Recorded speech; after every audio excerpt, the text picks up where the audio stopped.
welcome to the Queer Conversation panel for Discovering Green Careers. On my left here, we have Victoria, who is a Stormwater Charge Program Coordinator from the City of Mississauga.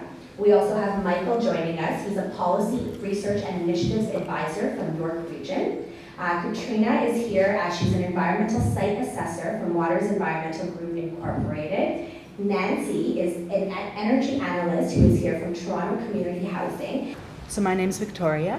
So I work for the City of Mississauga. I'm the Stormwater Charge Program Coordinator there. So we implemented a stormwater charge about 2 years ago, and I was there for the starting up of it. And the stormwater, for those of you who might not be familiar, a stormwater charge is a new way of funding stormwater infrastructure. So many of you might be familiar with catch basins, storm sewers, things like that. Also, for many municipalities, creeks and rivers are also part of their stormwater system. And so previously, for many municipalities in Canada, all of these things, whether it was large projects like creating a new stormwater management pond, or whether it was smaller maintenance like erosion control projects, all of these things were funded through property taxes. We implemented a new way of funding these by sort of more of a user fee type of program, where the stormwater charge for a property is based on the amount of hard surface on a property. So for those of you who might be familiar with water resources management a bit, the more hard surface you have on a property, the more stormwater runoff you're going to have from that property. You're going to have more volume, more flooding, you might have more pollutants depending on the type of property it is. And so we have a stormwater charge that's based on the amount of hard surface on a property. So I manage that. I manage the billing, and I manage the different components of maintaining the data. But what really excites me and interests me about my position is I also manage the outreach for the stormwater charge. So at the beginning, there were a lot of questions from residents and business owners. There was a lot of uncertainty about what the charge was and how it would work, what the charge would be. So I managed a lot of the outreach for that. We've also moved our outreach more from talking about the charge to talking about stormwater management overall. So what is the stormwater system for the city? How does it work? How does it service a property? And what can property owners do, or what shouldn't they do, to help to protect water quality in our creeks and the Credit River and in Lake Ontario? So we've moved towards sort of a more broad outreach, and so I work in that as well too. We've done a lot of really kind of exciting things. You know, obviously we do a lot of what you might consider traditional outreach, so setting up, you know, a booth at community events and talking to people. But something that we've really moved towards is trying to engage with people based on what their own interests are and not maybe what we think they should be. So for example, we have tried to use art performance as a way to engage residents in their stormwater system. So it sounds kind of weird, but we've done art performance events where we've taken pieces of infrastructure which people either they don't see, it's hidden, it's underground, or perhaps they just don't notice it, it's such a part of their everyday landscape. And we've had artists do all-day art performances with them to try to bring it to light. We're in the process right now of trying to create stormwater comics for youth. So we're trying to find different ways to engage people based on the types of things that actually interest them in their daily life. People who maybe are not as actively involved in sustainability as perhaps all of us are. My name is Michael. I too work for a municipality, so I work for a regional municipality. So City of Mississauga is a lower tier municipality, a local municipality. I work for sort of the second tier, higher level tier. So within New York region, there are 9 local municipalities. So just north of Steeles is where that all begins, Vaughan, Markham, Richmond Hill, and there's 9 of them. And I'm in environmental services at the region, and what we do in environmental services is provide drinking water, treat wastewater, do waste management processing. We run the regional forests, and our department also takes care of corporate energy requirements. So that means like building a bunch of infrastructure, maintaining that infrastructure, and providing critical services to the population. So within that context, I'm in one of the branches called Strategy and Innovation, and my role as a policy, research, and initiatives advisor is to figure out how to basically strategize and innovate everything that we do. Try to look for efficiencies across the department, try to see where there's perhaps siloing happening across the department, look for ways to connect the dots, bring people together, break down silos, really collaborate, and solve some of the really challenging problems that are associated with working in a very large institution. In particular, right now I'm focused on developing what we're calling a cohesive stakeholder engagement plan for the department, because there's so many different people in the department doing so many different things. There's a lot of ways that we're engaging with our diverse stakeholders. So my job right now is to come up with a sort of cohesive strategy to engage our broad range of stakeholders, of which we have very many. So my name is Katrina Gordon. I'm an environmental site assessor for Waters Environmental Group Incorporated. Before I explain what I do, I'll explain the purpose of an environmental consulting company. So when you are changing a more sensitive land use, a non-sensitive land use to a more sensitive land use, there's zoning changes that are involved in which the MOECC has very specific limits of contaminants that can be on the property. So we often work with brownfields and even operating industrial warehouses as well. So basically what we would do is investigate the property, and that would, you have to follow a process. So a phase 1 environmental site assessment would just be a site reconnaissance, visiting the site, just digging up certain materials, fire insurance plans, just to get the history on the site. And sometimes the information is easy to attain, and sometimes it's very difficult. And if you have any red flags, then that would start up the need for a phase 2 assessment, which would actually be doing intrusive work, collecting groundwater samples, soil samples, soil vapor samples, just investigating in any areas that would be an obvious red flag.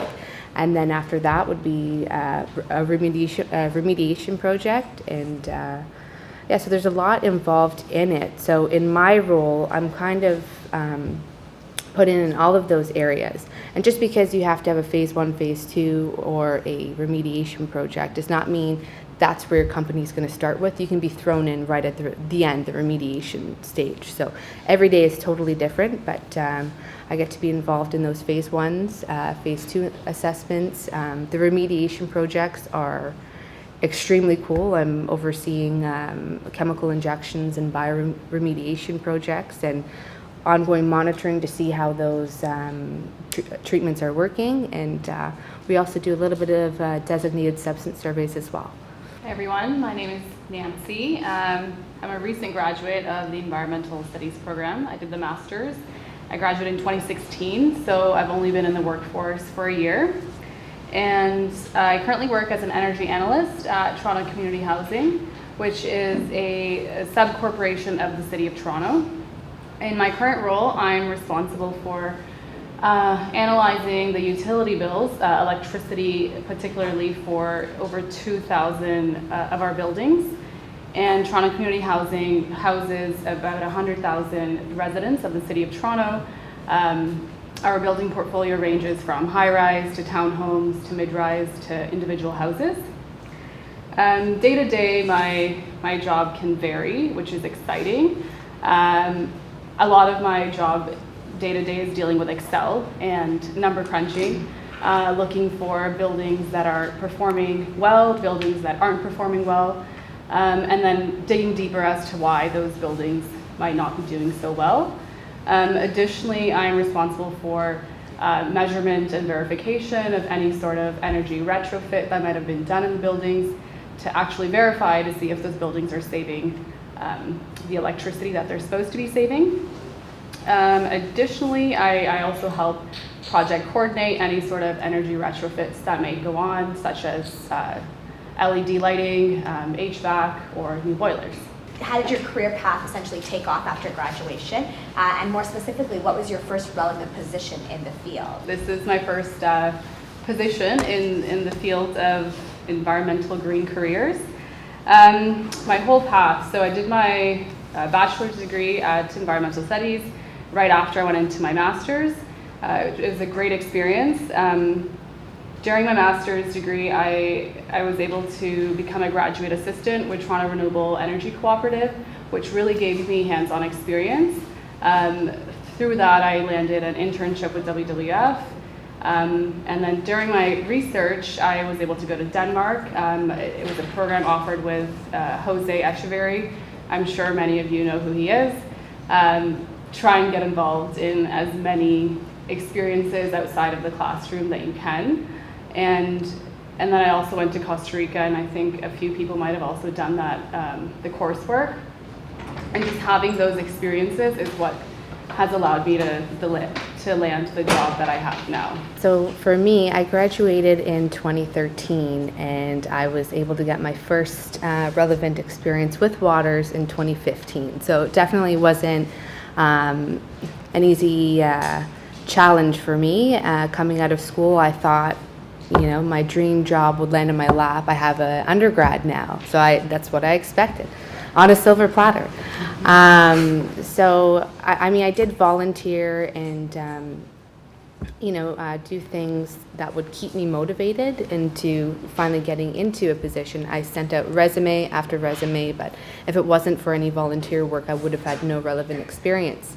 I wasn't comfortable with going back to doing my master's. But I did find out about an environmental engineering program. It was just a one-year postgraduate certificate. I was not really cool with going to school after 4 years, but that was, to me, the best way I could make a compromise.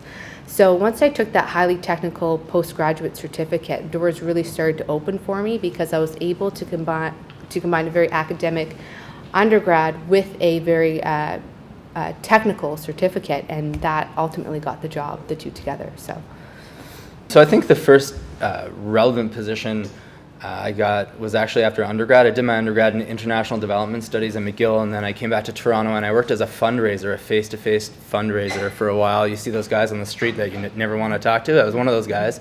And I say it's relevant not because I do fundraising right now, but because it was really great in helping me just connect with people and learning how to talk with people in a face-to-face context, which there's not always a premium on that in school. However, if you want to get a job and you want to excel in that job, it's kind of a really useful skill to be able to talk to people and connect with people at a human level. So that was pretty good. I did the graduate program here, the MES, and did a couple graduate diplomas, and had an internship as well while I was at school with the World Green Building Council. They sent me to the Indonesian Green Building Council, so I spent 4 months in Indonesia. After grad school, got my first gig was a internship again with environmental defense and Xerox, as it was a co-sustainability internship. So that was pretty interesting. And then all that experience sort of fed into getting my first gig after that at Toronto and Region Conservation Authority, the TRCA. So I used to do a lot of stormwater stuff actually at TRCA, doing urban watershed management. So I worked on the Don River watershed, a lot of community engagement stuff for about 3 years. And that experience helped me get my next job at York Region, where I did public education coordination around water. And then I moved into another position at York, focused on waste management. So it was sort of developing new waste reduction programs for the region, for citizens. And then that led me to this role of policy advisor. So it's been an interesting journey. I actually started off not in the environmental field whatsoever. I used to work in a biomedical research lab at Mount Sinai Hospital, and I focused on pretty much putting together grant proposals for scientists.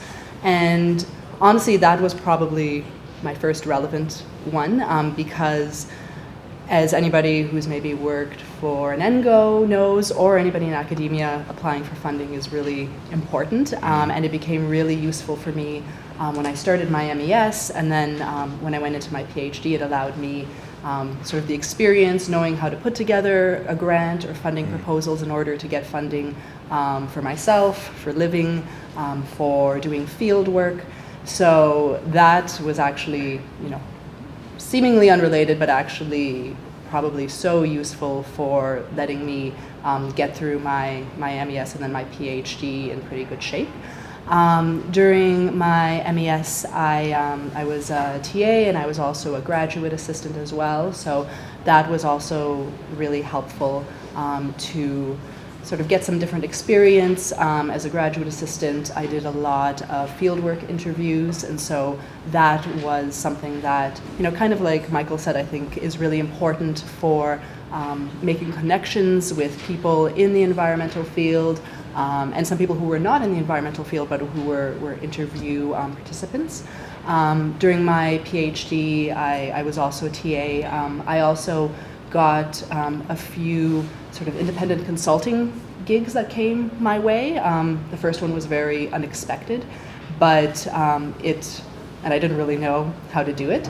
But I think one piece of advice I would give is, unless they're asking you to do brain surgery, don't let not knowing how to do something stop you from taking it on and doing it, because that opened up something for me where I was able to work on a couple different interesting projects during my PhD that were different from what my field work and my research was, but that allowed me to sort of have consultant on my resume, and also gave me some interesting experiences as well too. After my PhD, I began working at the Environmental Commissioner of Ontario as an analyst there. And that was a really great transition coming out of, a very research-intensive academic program. It's a very research-heavy area, really intensive research, and so it was a nice transition into government work. And I was there for about 2 years. I did work on their annual report, which, if anybody's familiar with the ECO, the annual report covers a variety of different environmental issues and policies in Ontario. And then I also did work on their climate change report, specializing in climate change adaptation. And the work I did there sort of opened other doors for me and really introduced me to a lot of people who work in climate change adaptation in Ontario. And then when this position came up at the City of Mississauga, I decided to sort of go for that. And so that led me, my work in adaptation led me pretty naturally into stormwater management and into stormwater funding. So really different career paths, but some common themes among all of our panelists as well. So, every time that we do this question, we always hear about internships and volunteer work, and we're going to get a little bit more into the benefit of that, but that's something to keep in mind in terms of the value of that practical experience. We also mentioned that there was also something mentioned about, stepping outside of your comfort zone. So perhaps if you're not too comfortable with a role or a position that might be in front of you, don't be afraid to take it on, right? As long as it's not brain surgery, as you said, and there's no actual consequences associated with it, most definitely consider those opportunities that are available to you. And I really like the fact that 2 of our panelists mentioned going global. So actually doing things not only locally, but also outside of Canada as well. This is a very unique opportunity. So, a lot of students that I speak to normally look in their own geographical area, and it gets tough, right? The GTA is crowded. There's not always those opportunities that are out there. So why not go somewhere new and possibly do something and get some relevant experience that you couldn't get from here? What specifically would you say is the most enjoyable aspect of your role, and what is the most challenging? Again, I would say the different aspects of outreach to the public, to different types of public, and to other municipalities is probably my very favorite part of my role. Our stormwater charge got a lot of attention, both from Mississauga residents, but also from other municipalities as well.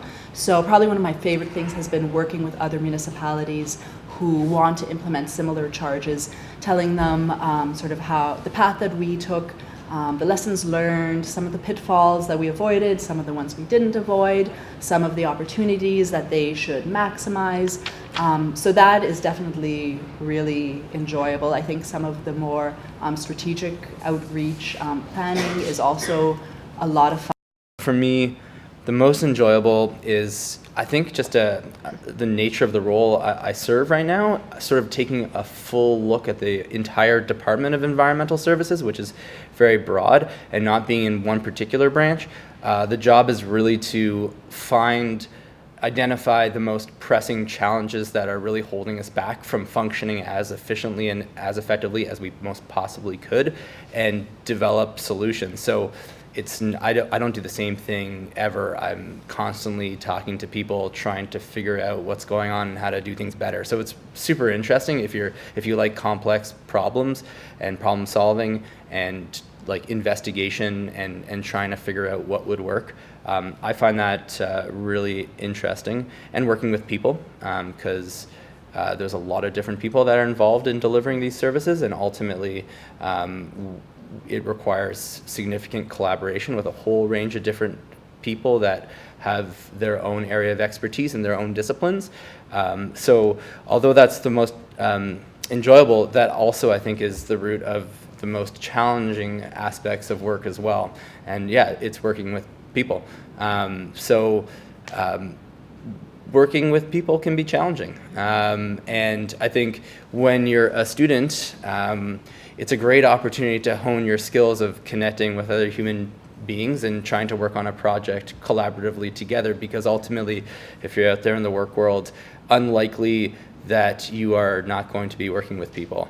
Very possible that you're going to have to figure out how to work with diverse personalities and come together on a common goal. And I like, that's not really something that they talk a lot about in school. I mean, they give you projects to work on together in the hopes that you're going to figure that out. But I would definitely pay attention to that and figure out sort of like who you are and what you're all about and what you bring to the table in terms of like how well you can listen to other people and how well you can compromise, because that is challenging. And I think if you can get a handle on that, that would probably help you a lot. Certainly is helping me as I'm figuring it out. So for me, I'd have to say the most challenging thing about my job is actually the most interesting. So usually on a daily basis, unless it's a really big project, we have a new site, new project coming in, and it's completely different from the last one. So I always talk about my job as being an environmental version of CSI, because sometimes all we're given is a vacant land and it has such a high concentration of TCE, and there's no obvious signs of where it came from. So that's when you really have to dig back and figure who were the previous owners, what about the neighboring properties, could that have anything to do with it? And you just kind of got to go through the lines, and it's every day, like the projects that I'm put on and are so interesting to me, and new solutions. I've learned a lot of what I have learned has been on the job. For instance, we were working with a manufacturer, and they had such a high content of total suspended solids and oil and grease, which is not really like a contaminant, so to speak. It's just creates more problems down the road. So we implemented a DAF unit. Nobody in our office knew how to operate one, and so it works with coagulants and flocculants to kind of get all the suspended solids together so that you can press them out of the wastewater, out of the effluent, and then they're no longer being fined by the city for these higher levels. So that was just one really interesting job recently, but it can be challenging. We've had a lot of winter work this year, so I've been outside a lot drilling, and it's not so fun. The flash freeze, my clothes were frozen to me, but still, every job, very, very interesting that I have, and challenges along the way. So for me, it's actually seeing the work that we do come to life in the communities. So a lot of my days spent in the office, crunching numbers, looking for buildings that aren't doing well, identifying those buildings, and going through with the projects. Particularly, there was a building that we worked, or a community around Jane and Finch area. The exterior lighting in the parking lots was extremely dim. We upgraded the lighting, added LEDs, increased the lighting efficiency there, and just listening and talking to the tenants and hearing how they felt once there was more lighting in their parking garages, in the parking lot, in the play areas, and and just seeing that positive impact was really rewarding. And I think the challenging part for me is those slow days when you actually have nothing to do. And then you start evaluating your whole job and what am I doing? Why am I here? So those are the most challenging days. Doing the same thing over and over again can be very dry and not motivating. And just knowing that that's only going to last for a couple days or a week or a short period of time. And getting through that is, I think, the hardest part for me. Soft skills, problem solving, collaboration, critical thinking, these are all skills that I see on resumes constantly, but the actual evidence that comes out when students are trying to explain how they gained these skills, that's what's missing. So as you go through your experience, really start to think about not only what skills you have, but how can you actually prove that you have these skills, whether it be through stories or through projects that you've worked on, whatever it may be. But keep that all in the back of your mind. What did you discover here at your time here at York, and specifically, what benefit did you get from your actual education at York University? So I did both my undergrad and grad at York University. For me, the most beneficial part of the whole process was the experiential learning portion. The ability to learn outside of the classroom is so beneficial. I can't stress that anymore. That's what's helped me get the job that I have. That's what sets you apart from other candidates in entering the job market. The classroom is extremely important. You'll build a great foundation of how to learn, how to work with other people, but the skills you're going to learn outside of the classroom are amazing, and you should definitely go after that. I can only speak on my research for my master's, and this is my first job, so I really was able to tie in my in-field research experience and talk about that during my job interview. And I did that at the various job interviews I was given. And yeah, just having the ability to learn and get internships outside of your classroom, I can't stress that enough. That was really beneficial for me, and I really encourage everyone to do that. The biggest thing is just how the classes pushed viewing problems from very different perspectives. I remember Peter Timmerman's class for like months. I was thinking, what's this guy getting to? It's so frustrating. And then after, I really got it after. And I mean, in my job, we have to take one little issue, but we have to look at it all around to really find the best solution. Instead, you just think it's linear. There's only one possible solution. But when you look at things from many perspectives, and with all the different courses that I took throughout my undergrad, it really helped me to do that, to see a problem from multiple lights and find a solution and collaborate that with my peers and who I work with. So the GIS remote sensing certificate that I got from York University was very helpful even in my job now, because I'm using AutoCAD and the two kind of work well together. And definitely getting experience outside of the classroom. I did the Costa Rica summer program as well, and I learned so much in those 3 weeks, so much more than a year-long course. So any opportunity you have to get those experiences, just jump on it. Even if you have to, go in debt a little bit or save a little bit of money, rather, jump on those experiences for sure. I learned a lot about having an interdisciplinary perspective in this program as well as my undergraduate program, and that's so critical because there's no way that the complex challenges that we face that you'll likely be working on can really be addressed from one discipline. These are interconnected issues involving economic, social, environmental, more dimensions, and to only focus on one dimension is to potentially not produce the best alternatives and not potentially create the best solutions. So that interdisciplinary approach that is such an emphasis in this faculty is really quite applicable to the real world. That's super helpful. I would also say that when I was in grad school here, I did that graduate diploma in business and environment between FES and Schulich. And that was interesting because they are two very different environments. And stepping from a classroom in FES into a classroom in Schulich, very different context, very different people, very different focus. And I mention that because in a lot of the work I've done, whether at TRCA or York Region, you could be in a meeting with senior management in 1 hour, and the next hour be meeting with an enraged stakeholder, to the next minute be meeting with an industry association.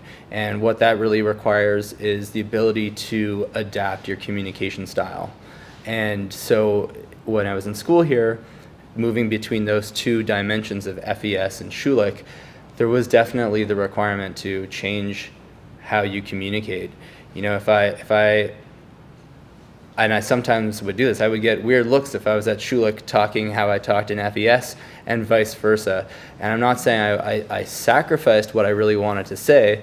I would say I just sort of modulated the approach I took in communication so that it was received more openly in the different contexts. And that is a skill that you can learn here that will definitely be applicable if you're going to be working in environments in which you're going to have to communicate with many different audiences. The faculty here is also very important, and some of the faculty members you'll be a better fit with and some a less better fit with, but whether you find a good fit for your supervisor or advisor or just a mentor, for me it's made a big difference having faculty who were champions for me and who could also give me really good guidance. So my PhD supervisor, Peter Mulvihill, personally I love him very, very much and we're very close, but professionally he also gave a lot of good guidance, not just academically and how to set up my field work and writing journal articles and things like that, but when he saw that I was probably not going to take the sort of academia path, because he also has experience outside of academia as well, was able to give me some really good guidance and be a champion for me as well. So that's something that was really powerful for me, encouraging, but also professionally important too. And then the other thing that I'll say is that whether, I'm speaking about my PhD in this context, but it's just as relevant for people in their MES or in their BES who maybe have a chance to do an independent study or something like that. I think opportunities for field work where you can interact with the people who you might be interested in working for is really important. So whether you're doing interviews with them as part of research, even if you're maybe doing fieldwork with people who that you're not interested in working for. It was really helpful for me coming out of my PhD, being able to talk about how I set up my fieldwork. So my fieldwork was in Northern Ontario. It was in 6 different municipalities and with several First Nations. So I was able to talk about how I set up my fieldwork, the project management skills I used for that, how I was able to talk with people and gain information on very sensitive planning issues that were somewhat contentious in their communities. So that was something that, while it was part of my academic work, I was able to sort of spin into a professional skill as well. So that's something too that I would say. So, you might not be in your PhD, but there are opportunities to do this as part of your major paper in your MES or as part of an independent study in your undergrad. And these are things that not only can you point to, but that you can maybe turn into maybe be an academic article, but perhaps an article in a professional publication instead. So, there's a few different opportunities there that I would really encourage people to take advantage of. What common attributes have you noticed among students and new grads who are hired into entry-level positions with your organization? And what are some things that students should keep in mind that they may not consider coming right out of school? For us, new hires that do well, I think they're pretty flexible. So, for us, you might have a particular role, but you never know what's going to come your way. You never know when an angry resident might come your way, when a new project might come up that has to be done, when a bylaw has to be amended, all sorts of different things. So I think people who've been pretty successful have been really flexible. So whatever's kind of thrown their way, even if they might not know what to do, they ask for help when they need it, but they're not afraid to tackle it. Being able to be a good fit with the rest of the team, work together really well. I think those that will have success will be those that can just demonstrate their own individual resiliency, their own like fortitude, ability to overcome the challenges that you know are inevitably going to arise. So that's really key. I would add willingness to try new things, willingness to say yes to opportunities. Rare that like all the answers are going to be there before you when tackling a challenging problem. So you're probably going to have to go out on a limb, take some risks, try some new approaches. And I think like doing that with confidence is something that we look for, that I look for. I don't think sometimes we're hiring to have someone just do a task, but I think like those that are really good at excel and succeed are going to, with confidence, offer their recommendations for how we could do something better. That's what we're looking for. So like it takes some confidence in yourself and a willingness to offer that up. I think that's pretty important.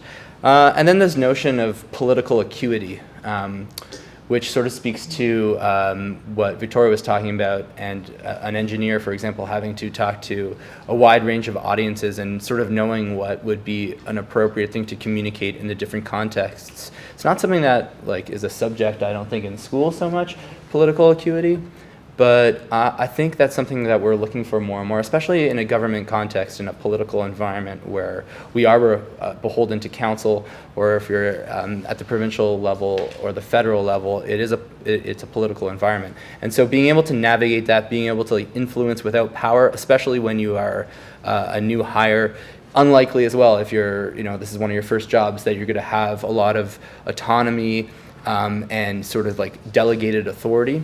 So you need to figure out how to influence the world around you without having that authority. And that is a skill. It's totally a skill. And if you can figure out how to do that, how to connect with others, how to figure out what's important to them, how to appeal to what's important to them, that is huge.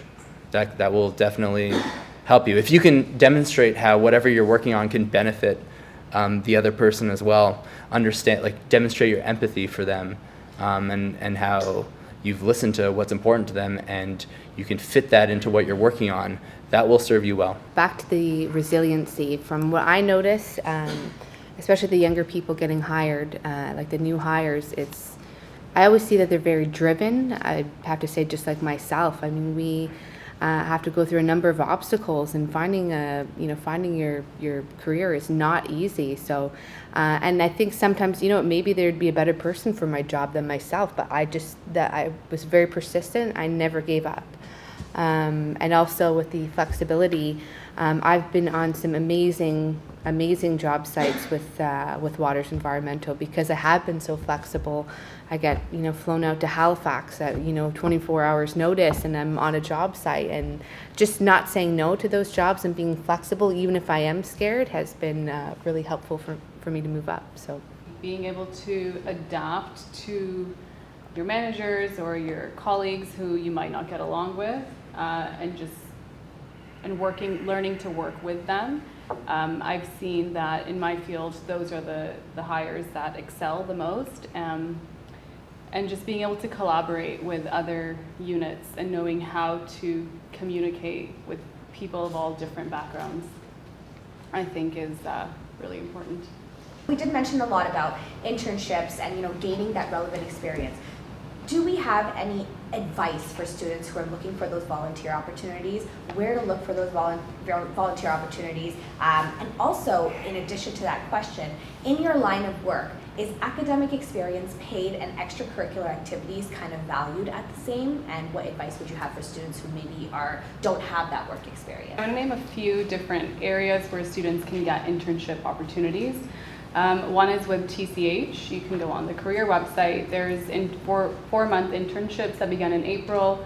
The recruiting will begin in February, so you can make sure you check that out if any of those areas interest you. Two other great places are green drinks that happen once a month at Grace O'Malley's downtown. It's a pub. It happens the last Wednesday of every month, I believe. It's a great place to just network, just talk to people in the industry, and very casual. And the other place is Women in Renewable Energy. It's called WIRE. It's a really great networking group. You can connect with them on LinkedIn. They have various networking meetups, mentorship opportunities, and field visits. So those are great places. Yeah, I think for myself, I'm actually one of the very few people who has a graduate degree in my line of work. It's valued quite highly, and it's okay if you don't have that internship experience, as long as you've taken your academic experience and transformed it into a practical experience. For me, I'd have to say academics are very much valued in my company. However, designations are kind of trump that. So if you have a PEng designation behind your name, a professional engineer, or a PGO, or even CET, those are the designations that will move you up higher. For example, for me, I have my undergrad, so that's my BES. With the 1-year postgraduate certificate that I took, as of May, I'll be able to get my CET, which is a Certified Engineering Technologist.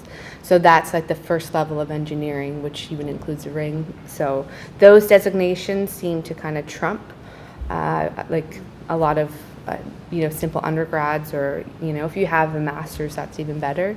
I wouldn't say as much exception goes to like extracurricular activities. I hate to say that, but they want real world experience as much as possible. So, and unfortunately for me, I think why it took me so long to get a job was that I didn't go after internships when I was in university. I had my part-time job. I was working throughout the school year as well as the summer. I didn't want to interrupt that, and I really wish that I would have maybe kind of broke out of that a little bit. It would have been a lot easier for me, I think. There's different forestry related field work that you can get that's volunteer experience, and that's any kind of field work is useful in my career for sure. I don't think it really matters how much academic, real world, or internship volunteer experience you have if you can't like translate that into a compelling story about yourself. So like go out there, get all the opportunities you can, but I think the most important thing is like how you see yourself, how you're able to communicate your story, how compelling a storyteller you are to the person sitting across the interview table from you. And like that's the kind of work that you need to do like within yourself. And I feel like we don't often talk about that a lot. Like I can give you a list of like places where you can find internship opportunities, but I'm not sure if that's as helpful to you as to remind you about like the like lifelong journey that you're on to like know yourself and figure out who you are and what's important to you and like what gives you a purpose in life and what gives you inspiration in life, and figuring out how to communicate that to someone else. Because like if I'm hiring someone and there's someone in front of me who's got like a ton of volunteer experience and like academic experience, but they can't really express to me like why they want to do this kind of work, why it's important to them at a core level. But I have someone else who doesn't have that experience, who's able to clearly tell me like why they got up in the morning, why they're going to show up every day and care about the work they do. That's a lot more compelling to me personally. Now, I don't know if that's going to be compelling to everybody else. Someone else might value the experience over what I'm talking about, and that's fine. But I would say that like every single time I've taken a new job, I haven't really I've had experience that has lent itself to it, but I think a lot of the reason that I've been able to get the job is because I spent a lot of time working on like who I am, like what my purpose is.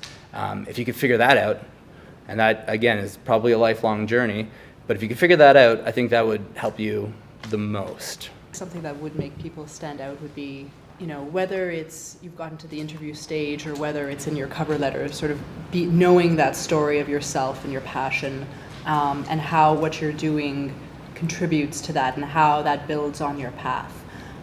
When it comes to volunteering, in my section, environmental services, we don't really have that many volunteer opportunities.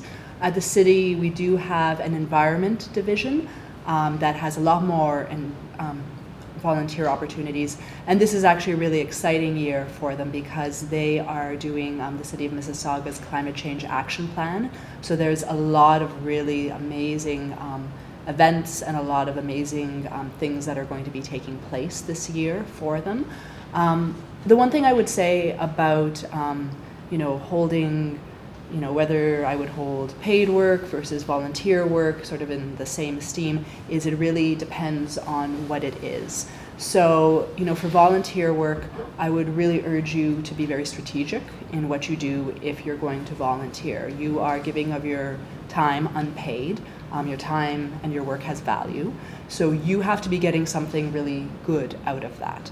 Unless it's something that is just very dear to your heart and you're doing it because that's something that's, you just want to contribute to it. But that's, I think, separate from what we're talking about.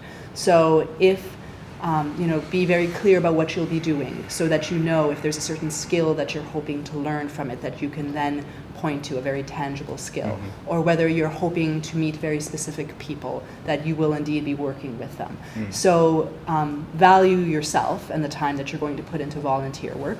And if it is something, if you do a volunteer position that is essentially as if you were doing a co-op position, then I would put that under work experience. I would make on my CV, I would say, professional and related experience, and I would put it underneath there. And then, be honest if they ask you, what your salary was or things like that. But if you are volunteering to an extent that it's giving you that kind of experience, I would put it out there as a real position. So I guess that's sort of my advice. Just be very strategic in the volunteer work. I think it can be really powerful, but just be strategic in what you choose.